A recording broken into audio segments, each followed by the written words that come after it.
Welcome.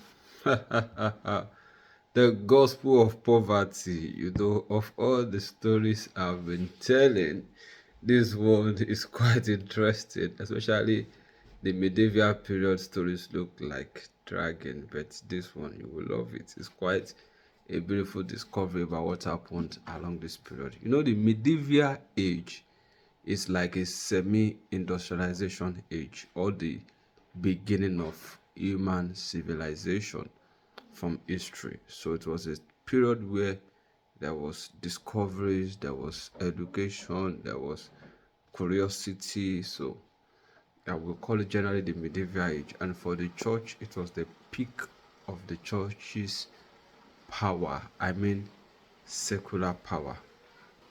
So was something that happened along this period. The church has come not just to have money, wealth, and power. And some felt like if everything is good and rosy, where is the place of the cross that they read in history and in the Bible?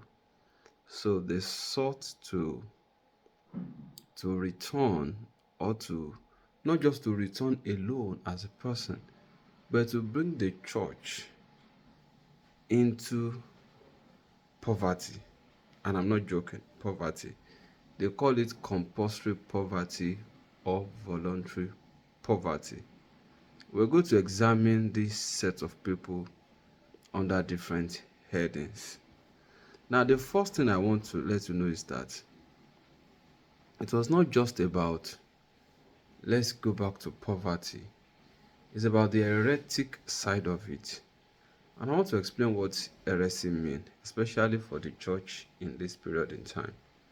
Heresy for the church in this period in time does not only mean when you deny the basic tenets of faith.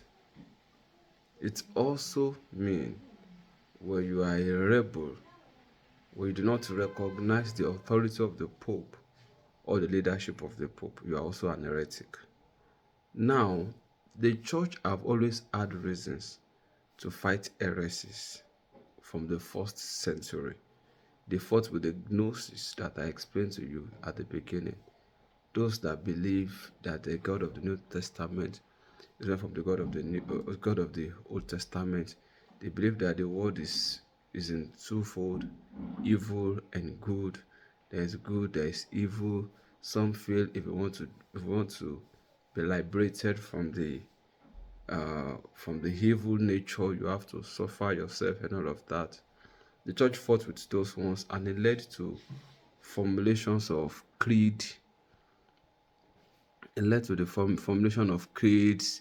You have the Nicene Creed, for instance. So those were serious issues that the church battled with. You have the case of people who were asking questions about the personality of Jesus. Is Jesus fully human or fully God, or was it 50-50% and all of that? You had people who argue about the Trinity. And you had people who argue about the unity of the Holy Spirit with the Trinity.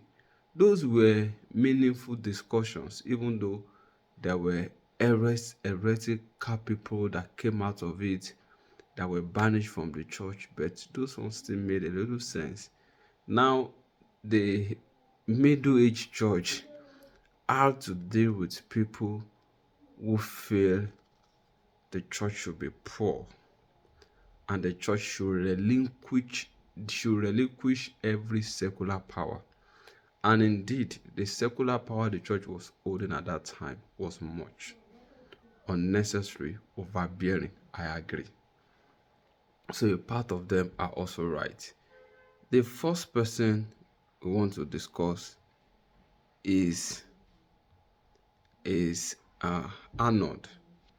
And before I begin to talk about Arnold, the issue of poverty and the church did not start yesterday. Did not start in the Middle Ages. You see some guys even discussing it today, like prosperity should not be preached, poverty is the way, blah blah blah.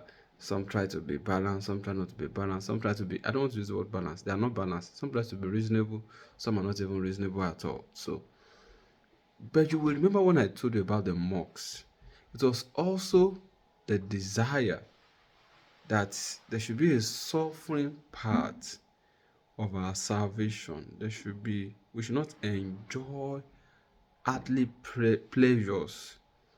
We should not enjoy anything. We should live a life of a austere life for us to get salvation, or for us to really serve God, or for us to really carry cross. That battered the mocks movement, which Anthony was like the first to recognize mock. Remember, the monks were living in caves, hills, mountains, bush. Before somebody said, "You guys come together so that you'll not be killed by wild animal," they built monastery for them, and then they start doing their own work, making their own clothes, making their own food. But like people started giving them donations, food, lands, things, and they became very wealthy. Eventually, many of these monks came back into the church.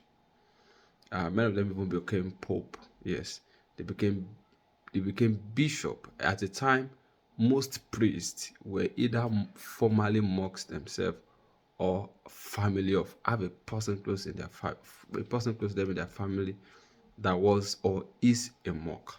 So that was how the monks were able to integrate back into the society, when they realized that at the end of the day, these things are not that bad. It is maybe the excessive or the worldliness part of it that is wrong. But even before the mock, you will realize that when I was teaching you, immediately persecution stopped. One of the first challenges the church had, of one of the first allegations the church had, was that the church was becoming worldly. And so when people in the Middle Ages, or even people today, are quoting, because Middle Ages is like 1,000 years ago, when people in this age are quoting that the early church, those in Middle Ages are quoting that the early church were poor, the apostles were poor, it's not true. Now, persecution would normally attract poverty. Like normal. They took away your properties, they took away your job, you cannot buy things because you are a Christian, you cannot do business because you are a Christian, or they won't buy from you, or they burnt your properties. You will be poor because you are a Christian. So when there is no persecution, it's just normal for prosperity to show up. When there is peace, prosperity will show up. Bible will say peace and prosperity. The Bible says, I will give you a son. He's going to be a man of rest, and there will be building of the temple in his days. There will be prosperity in his days. So when there is a rest, when there is no war, when there is no persecution, money will be available. It's just normal. It's just a natural collocation. Also, during the days of persecution, most born again, most converts were poor people. It's not as if Christianity made them poor, but the gospel was first attracted to them. I analyzed this in one of our lectures, where I insisted making an example of Christianity in Igbo land as contained in the Things Fall Apart. When the gospel of Christ gets to any territory, the first people you can win over are the poor, the children, the women, the relegated people in the society. Those are people that need hope the most, and Christianity offers hope. It does not just offer hope in this world, but in the outside world. And death is a relief. Yes, life after death is a relief for a person who had nothing to hold on to in this world. So it was just natural that in the face of killings, rich people doesn't get attracted to the gospel. Nobles doesn't get attracted to the gospel. I'm not making an excuse for them, but it is what it is. So it was the poor people that first embraced the gospel, and some rich people, in fact, many rich people did embrace the gospel afterwards even in the face of persecutions. We also went through this history together. Even when Jesus was alive, it was the poor, the common people that first accepted him. Then the nobles began to sneak in at night, and some does not even care whether they will lose their name or their place, and they still accepted the gospel. But they were few in numbers. So when you associate poverty to Christianity in the early church, you have to be balanced. You have to understand that in the face of persecution, in the face of first contact with the gospel, it was the poor people that got that first got born again, that first got interested in the gospel. So much that they were even accused. The church was even accused. That was in the days of the apologetics, that they are using their gospel to deceive the poor and the women and the low people in the society.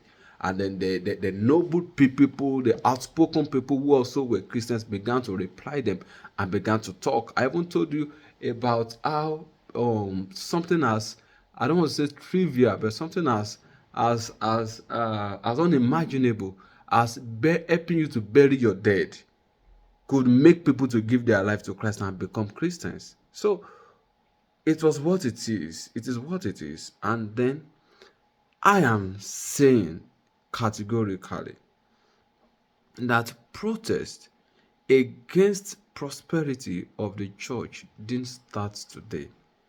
If immediately there is a break in persecution, even before Constantine became a Christian, anytime there's a break, there's a little breeze of peace, believers get rich.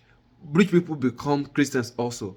More people come in and people begin to complain. Worldliness is in the church. And of a truth, it will bring worldliness. And they are in the right sense to condemn the worldliness part of it or the materialism part of it. But it's just normal for peace to come with prosperity and persecution to come with poverty. So absence of persecution is automatic prosperity. It's not about if the church wants it or not. Then the church can go from blessing to worldliness, which was the issue with the church at that time and even today. But compulsory poverty is not the way forward. If poverty is not necessitated by persecution or needed a sacrifice, like you have to make a sacrifice of sell your things for the sacrifice of the gospel, then why should you be stripped of those things? And the Bible did say that Jesus said, those who give houses or whatever you give for my sake, you will get it back in 100-fold now in this world. Now let's go to our story. In this period, there were certain things that happened. Number one, some people said voluntary and compulsory poverty is the way. Number two, the church view their belief or their radicality as heresy. It views some as moderate, it viewed some as heresy. At that time, heresy is punishable by excommunication, confiscation of property, and even death. Yes, the church killed, which was too far, which was too wrong, does not make it right. It was an excessive thing to do. They believe by killing them or by punishing them in an excessive way, they are purging the church. It may be strange to you, like, how can the church kill people? How can the church excommunicate people? Faith is private. I can decide a thing or not a thing, because we are now in a democratic world. Then the Pope is also powerful, and the Christianity was a state religion. So anything against the church is like treason against the state. That's not an excuse. I'm just explaining the situation that give them the leverage to act in such a way. So Arnold was an abbot in Italy, Arnold. An abbot means the head of a monastery. He believed the church should give up its secular power, even its properties, and go back to poverty. So he began to steer people against the church, against the Pope, and he gained popularity by 1139 AD, 1139 AD. The Pope, is it the bishop? He steered people against the bishop, then the Pope banished him in 1139 AD. He banished him from Italy. This man went away, I think, for like 5 years. Then he reappeared when the Pope was traveling, making tours for crusaders. People should go on crusade to the Holy Land.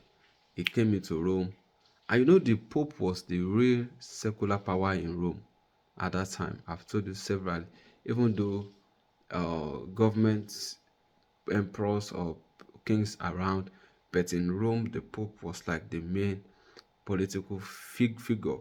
He came around, gathered some people, and they seized power in Rome.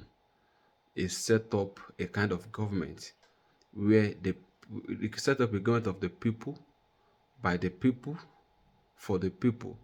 Not even a democracy where they will even vote. No. Everybody is in government. There's no representative. Everybody is in government. He set up that kind of a system. And he said the church, the Pope, should not be part of it. He said they should return to apostolic poverty.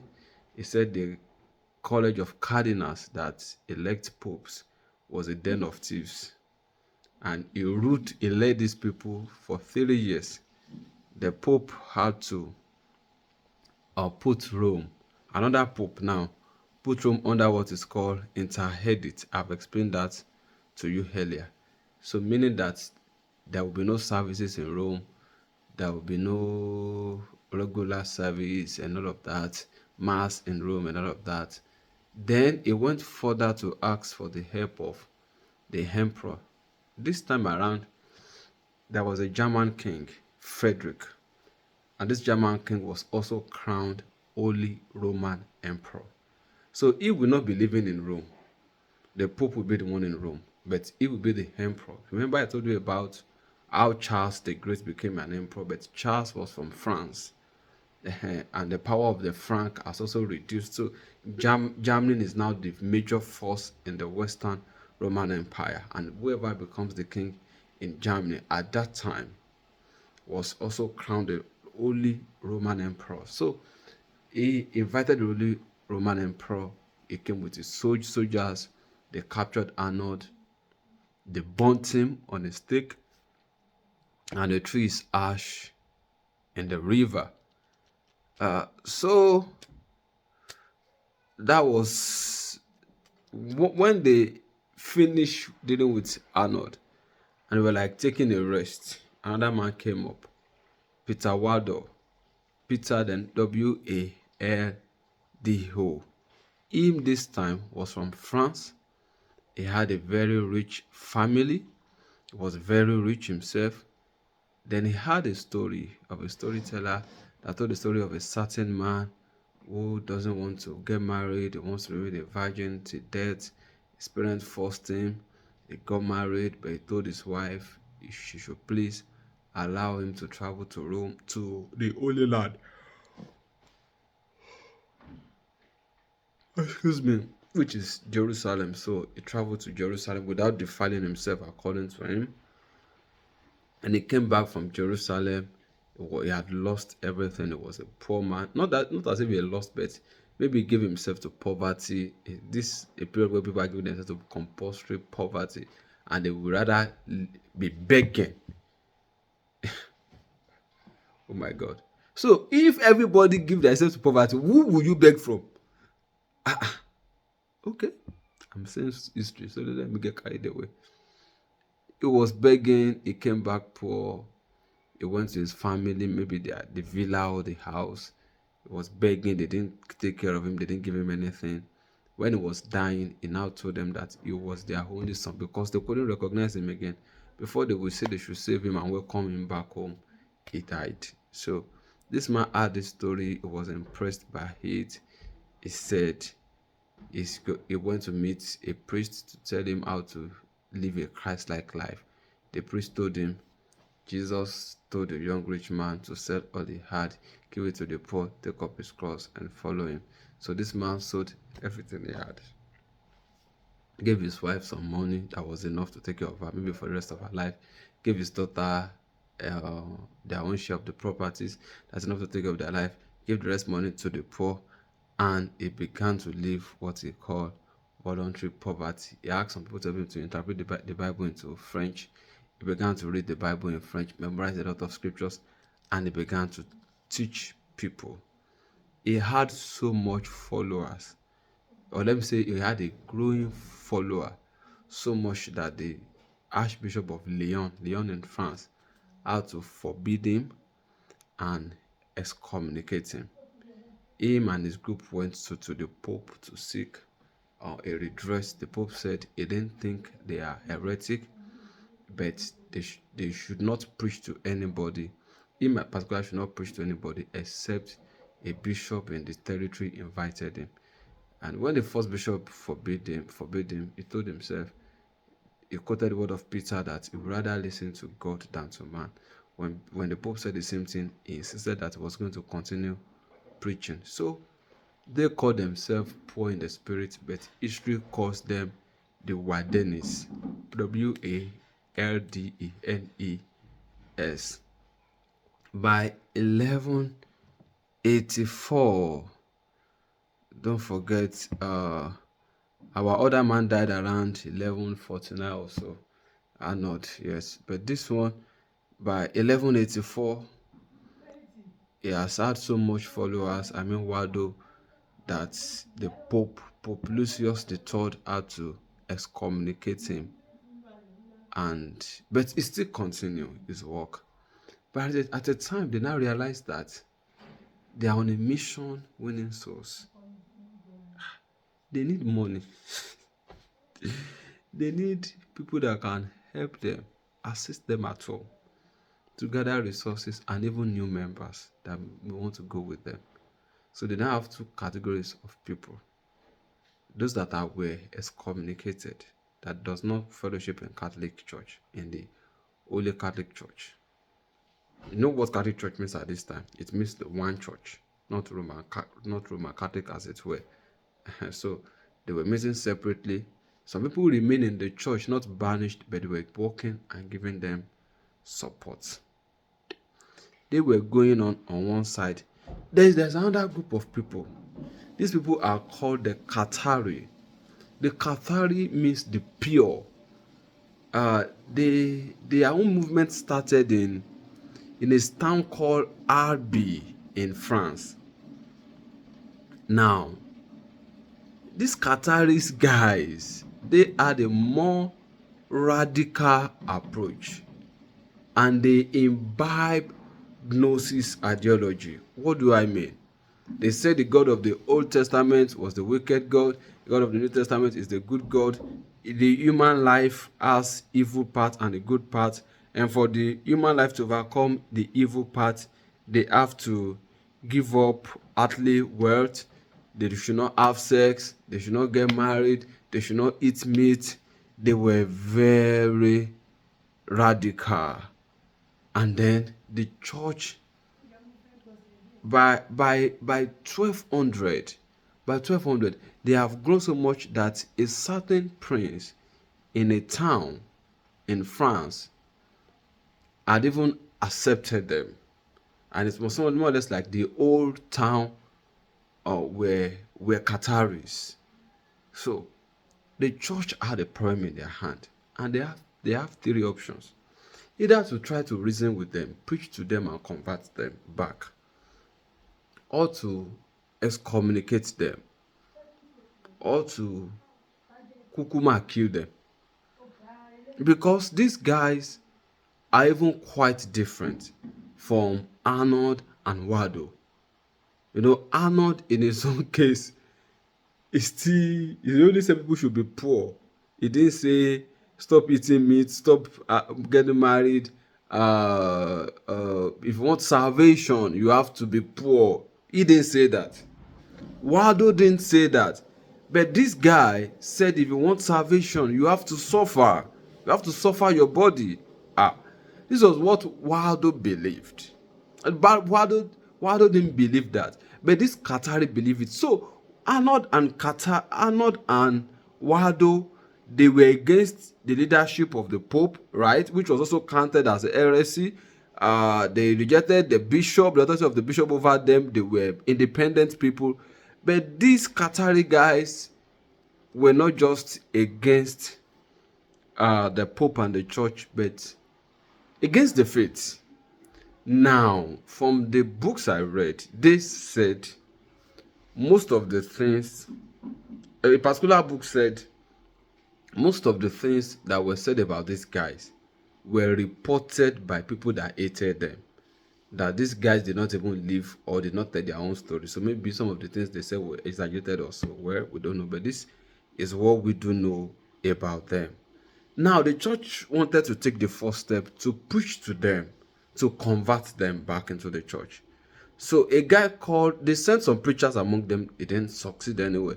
But a guy called Dominic Guzman, then Guzman, Guzman, Guzman said, if we want to win these people, we also have to go there as poor people. So he went there as a beggar, barefooted, went to preach within them, and he was having success. Maybe like the first 2 years, at least success that others could not have, he was having. But the Pope then, Pope Innocent III, he wasn't taking all those nonsense. So what did he do? He decided he was going to wage war against them. I mean war. He called for a crusade against fellow Christians that were heretic. And since they occupied a particular place, mostly in that town of Albi, in fact, they even called them Abigenis. And that town of Albi is within what they call Southern France. Southern France was an independent country on its own. Northern France was an independent country. So what Pope did was to invite the nobles in the Northern France to go and wage war against the heretics and the infidels in Southern France.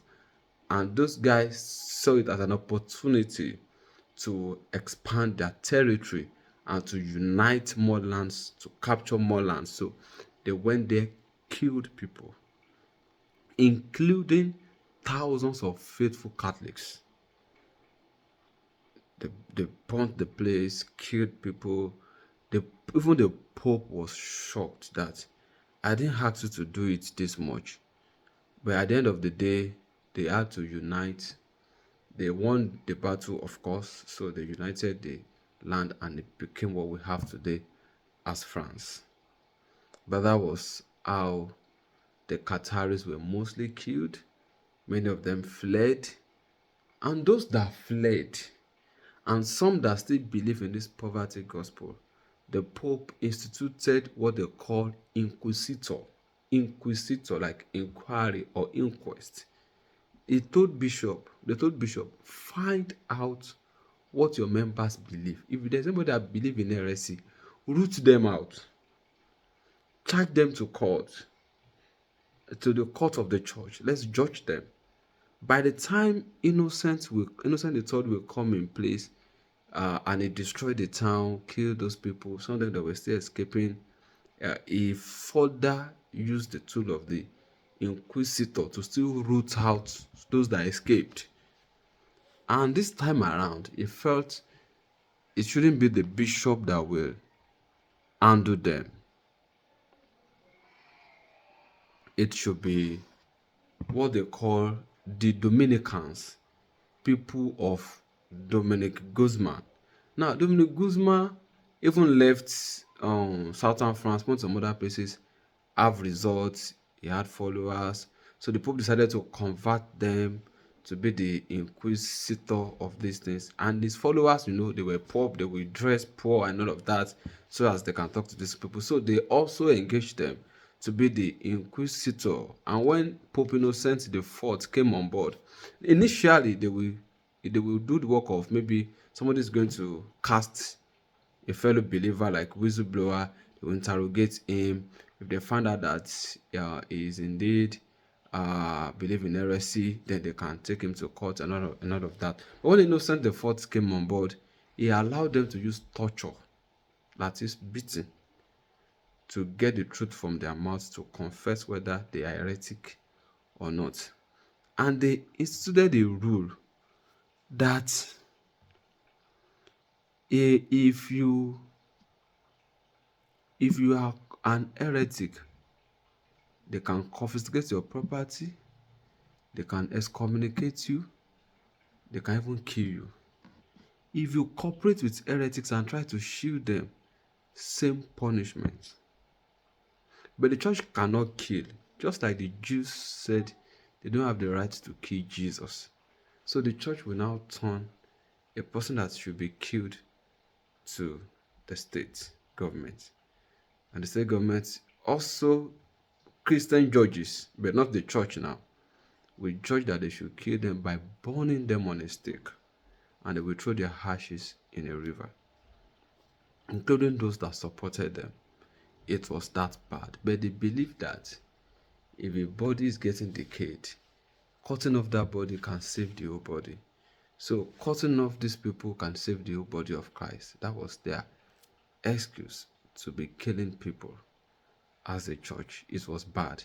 And the worst part of it, not the worst in face of killing, but also the worst is that they said anybody that cooperates with them to expose these people will have total forgiveness. I've told you about penance, purgatory, and all of that before. So indulgence. So they were telling them that all your sins, even though before Catholic believed that we can only forgive you partially if you do penance, and the priest declare you forgiven, there will still be stains of sin all around you. But if you should expose these people, if you should go for crusade, if you should kill other people for the cause of the gospel, you will have total forgiveness. Which was a terrible lie. It is still a terrible lie. So, but by and large, Carterism, all the Carterists died. I mean, the ideology, the movement died with the crusade, and with the crusade, the Inquisition. But the Wardenists survived. And when another set of people came on board, which we are still going to look at in another episode, the Reformers, they were the Wardenists quickly joined them. And then they had their own story. Another guy we want to look at, which is our last guy, is Saint Francis of Assisi. Saint Francis, or Francis himself, was also a man that had a noble birth. His father wanted him to become a knight. He joined army, but he didn't have much success. He was captured. He fell sick. He didn't have success in military, so he decided to also practice voluntary poverty. He left all he had, began to live as a poor person. He would beg, collect money, give the money to the poor, and he was preaching to other people to also join him. So he believed he's taking up his cross, is following Christ, and indeed had followers. He also went to Pope Innocent III to seek approval that they can go ahead and be preaching to people to live a poverty life, so that the Pope will not repeat the mistake he made, his predecessor made with Waldo, because these guys are not heretic in a sense. They just chose to live poor, so let them go and live poor. So the Pope approved him that he can go ahead and live a poverty life and also convert people. So far, these people will not be against the established authority of the church. So he called his followers friars minor, which means lesser brothers. But historians call them the Franciscans.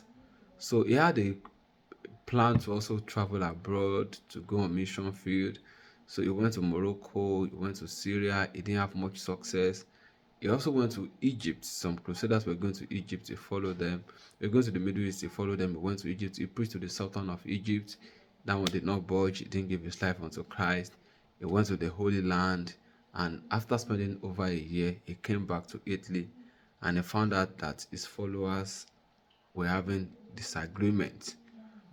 They said, some of them said they were already getting much, so they want organization, they want rulers, and they want like executive branch, this and this.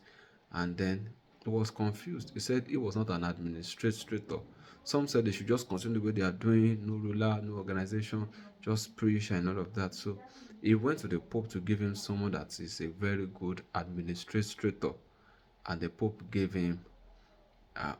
Don't forget that the same way the monks were highly respected for choosing a life of poverty, many of these guys also were respected for choosing a life of poverty.